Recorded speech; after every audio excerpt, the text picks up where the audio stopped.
बच्चों आज हम टेम्परेचर और उसके मेजरमेंट के बारे में जानेंगे। टेम्परेचर क्या होता है? टेम्परेचर हार्डनेस और कोल्डनेस है। हार्डनेस और कोल्डनेस ऑफ एनी ऑब्जेक्ट।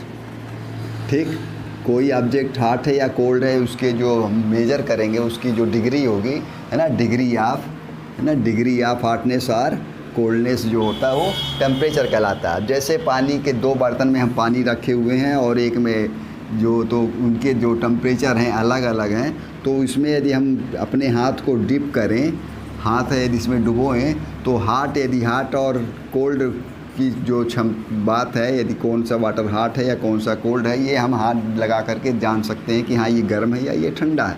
लेकिन इसकी गर्मी कितनी है या इसका ठंडा कितना है, वह उसका हॉटनेस या कोल्डनेस जो होगा वही टेम्परेचर कहलाएगा। अब यहाँ पे यदि 2 डिग्री सेल्सियस और 3 डिग्री सेल्सियस या 4 डिग्री सेल्सियस लें, तो यहाँ पे तीनों तो बहुत ही कम कोल्ड बहुत कम हॉट हैं, इनका टेम्परेचर कम दिख रहा है। लेकिन 2 से 3 ज़्यादा या 3 से 4 ज़्यादा, तो एक यहाँ पे सभी में कुछ न कुछ हार्डनेस या कोल्डनेस कही जाएगी। इस प्रकार से टेम्परेचर होता क्या है वास्तव में? डिग्री ऑफ हार्डनेस और कोल्डनेस होता है। गर्मी का या डिग्री ठंडे रहने का जो डिग्री है वो क्या कहलाएगा? टेम्परेचर।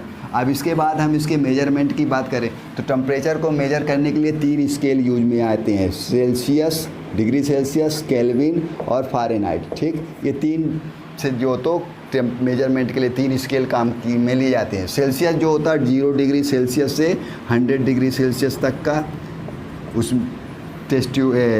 थर्मामीटर में जो तो ग्रेजुएशन होता है 0 से 100 पार्ट में बटा होता है। केल्विन जो होता है उसमें भी ऐसे ही पार्ट्स होते हैं। ठीक, 273 तक इसका होता है, हाईएस्ट पॉइंट होता है। फ़ारेनहाइट जो होता है तो 32 से लेकर के 212 डिग्री तक होता है। तो इस प्रकार से इसका ग्रेजुएशन होता है। ये इतने उस थर्मामीटर में ये ग्रेजुएटेड होते हैं या छपे हुए होते हैं।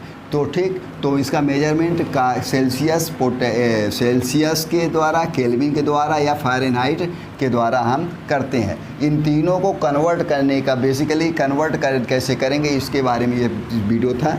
इसके बाद मांग उठ रही थी इसलिए इसे हम बना रहे हैं। ठीक, कन्वर्ट कैसे करेंगे? कन्वर्ट करना यानी केल्विन को सेल्सियस में कैसे बदलेंगे? तो केल्विन को सेल्सियस में बदलने के लिए K = 273 + C,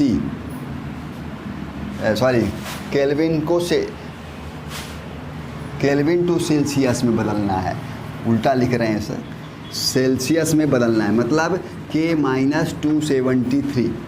ठीक, तो इस प्रकार से हो जाएगा। जैसे अब मान लीजिए 72 केल्विन है तो इसे बदलना है, तो C = 72 - 273। ठीक, ये करेंगे तो अब सेल्सियस में क्या आएगा? इसे आप माइनस करोगे तो कितना आ रहा है? 201। ठीक है, माइनस में होगा तो -201। ठीक है, इसका जो तो सेल्सियस में डिग्री आ गई। ठीक, माइनस की वजह से माइनस लग गया 201 माइनस करने पे, तो ये -201 डिग्री सेल्सियस ठीक है, केल्विन को सेल्सियस में बदलने पे इसका। ठीक, इसी प्रकार से यदि इसे कन्वर्ट करना है सेल्सियस टू केल्विन, तो उसमें क्या करेंगे? कोई चीज़ जैसे अब केल्विन में बदलना है तो C + 273। ठीक, तो केल्विन के लिए जैसे हम मान लीजिए 25 डिग्री सेल्सियस को ही कन्वर्ट कर रहे हैं, तो K = 25 + 273, तो कितना हुआ? 298 डिग्री केल्विन। ठीक, 298 केल्विन हो गया। ठीक, तो यहाँ पे ये 2 फार्मूले यूज होते हैं। तो क्या है? ठीक, यहाँ पे केल्विन के लिए फार्मूला क्या है? C + 273, और सेल्सियस के लिए क्या फार्मूला है? K - 273। इस प्रकार से ये दोनों फार्मूला से एक दूसरे में कन्वर्ट करेंगे। ठीक, अब आगे हम सेल्सियस से फ़ारेनहाइट और फ़ारेनहाइट से सेल्सियस की बात करते हैं। तो इसके लिए एक कॉमन फार्मूला हम ले लेते हैं, और भी फार्मूले हैं लेकिन एक कॉमन फार्मूला लेते हैं। फार्मूला हम लेते हैं C/5 = F - 32.9, ये लेते हैं। अब इसी फार्मूले को लेकर के चाहे जैसे भी, अब जैसे एग्जाम्पल हम ले लेते हैं 25 डिग्री सेल्सियस को हम बदल रहे हैं किस में? इंटू फ़ारेनहाइट, डिग्री फ़ारेनहाइट में। तो सेल्सियस है तो सी पे यानी 25 सी की जगह पे सी सेल्सियस है और एफ फ़ारेनहाइट है, ठीक। पुट करने पे, ठीक, एफ -32/9। अब इसमें क्रॉस मल्टीप्लिकेशन करो आप, तो 25 9 जा और इधर ये करो तो 5F -32 में 5 का करने पर 160 आता है, ये हो गया। इस प्रकार से इसका मल्टीप्लाई करते हो तो कितना होगा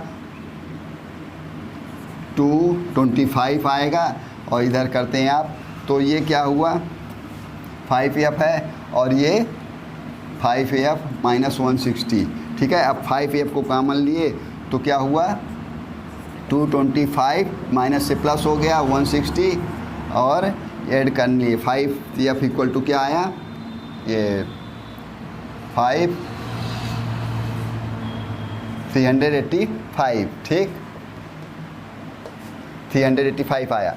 F इक्वल टू क्या आ जाएगा 385/5, 5 से डिवाइड करो, 5 7 जा 35, 5 7 जा 77 डिग्री क्या निकाले हैं हम, सेल्सियस को किए हैं तो डिग्री फ़ारेनहाइट, ये आंसर हो गया, ठीक। इसी प्रकार से यदि कन्वर्ट करना है फ़ारेनहाइट से सेल्सियस से, मतलब 25 डिग्री सेल्सियस को फ़ारेनहाइट में बदलने हैं। अब फ़ारेनहाइट को सेल्सियस में बदलनी हो तो इसी फार्मूले का इस्तेमाल करें। दो और भी फार्मूले, लेकिन ये कॉमन है, बस सिस्टम चेंज थोड़ी सी अलग कर लेंगे, और जो दूसरे हैं उसको भी हम बता देते हैं, पहले इसी पेज पे करते हैं। अब यहाँ पे हम दूसरा एग्जांपल ले लेते हैं फ़ारेनहाइट को सेल्सियस में बदलने के लिए। मान लीजिए 98 ले लिए हम, 98 डिग्री फ़ारेनहाइट को सेल्सियस में, डिग्री सेल्सियस में बदलने के लिए। तो अब यहाँ पे क्या करेंगे हम, यहाँ पे सेल्सियस में हमें कन्वर्ट करना तो सी रही आएगा, और एफ की जगह पे हम क्या ले लेंगे 98, ठीक,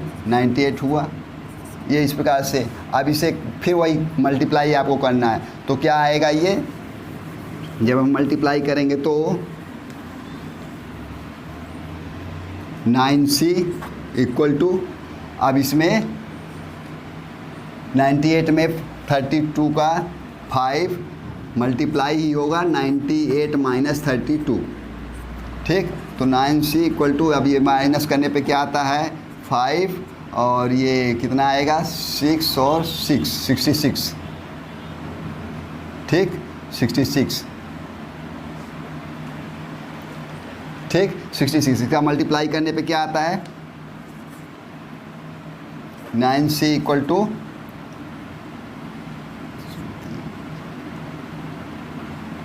330, ठीक। अब 9C यानी C इक्वल टू क्या हुआ 330/9, डिवाइड करो कितना आता है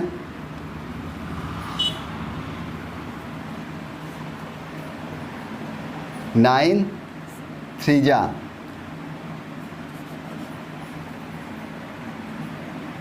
कितना आया 9 3 जा 27 और 6 60, 9 6 जा 54, फिर क्या आ रहा है 6, वही मतलब 6 इस प्रकार से आएगा 36.66 बार, ठीक है, या 36.66 जो है तो क्या आया degree Celsius, 36.66 degree Celsius temperature आया। तो क्या है 98 को कन्वर्ट करने पे, तो यहीं पे उसी प्रकार से आप कर रहे हो, ठीक है। इसमें जहाँ पे C है तो सेंटीग्रेड लिखोगे, सेंटीग्रेड वाले वैल्यू को रख के करोगे, या तो फ़ारेनहाइट दिया तो फ़ारेनहाइट वाली वैल्यू रख करके डिवाइड करके माइनस करके सब्सट्रैक्ट करके आपको मल्टीप्लाई करके उसको डिवाइड कर देना। ये दो मेथड से इसी फार्मूला से दो टाइप से आप फ़ारेनहाइट से सेल्सियस और सेल्सियस से फ़ारेनहाइट में बदल सकते